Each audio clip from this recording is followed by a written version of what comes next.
ورځ به راځي چې انشاءالله دې ملک به اسلامي نظام راځي بیا به چې کوم دی هغه یو ډېر کوم چې د پاکستان هغه تکمیل و هغه به انشاءالله کېږي تاسو ټول به ملګرتیا کوئ که نه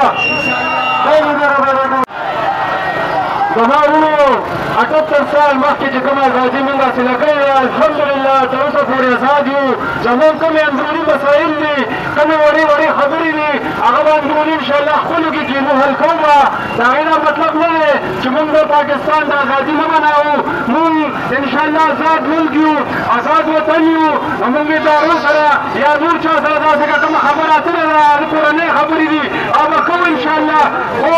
هغه دا مطلب نه دی چې موږ ازادي منو نه کړو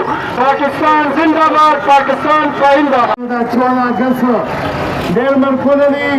چې تاسو ته پته ده چې په هغې کې امن نه دی او د امن لپاره هغې څومره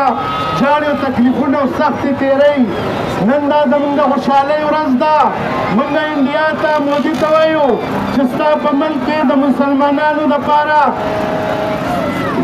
څومره ظلم او تربیت شروع دی جماعتونه ورانوي ظلم کوي زیاتې کوي زموږ په ملک کې انشاءالله موږ ټول د دې یو جنډې لاندې یو او ټول هم د یو عمل لپاره یو اواز لپاره نن دا 14 اګست چې مناوئ زموږ د دې مطلب دا دی چې انشاءالله زموږ په ملک کې امن دی او موږ خوشحالي مناوو او انشاءالله شکست ورته موږ ښودلی دی 14 اګست چې دوی تیار وي او په 15 اګست انډیا کله شي هغې ته وګورئ او زموږ ملک ته وګورئ انشاءالله موږ اتفاق اتحاد یو دی پاکستان پاکستان پاکستان और इंशाअल्लाह यही चिराग जलेंगे तो रोशनी होगी इंशाअल्लाह फलस्तीन के मजलूमों का इंतकाम हम लेंगे हम उनके लिए दुआ भी करते हैं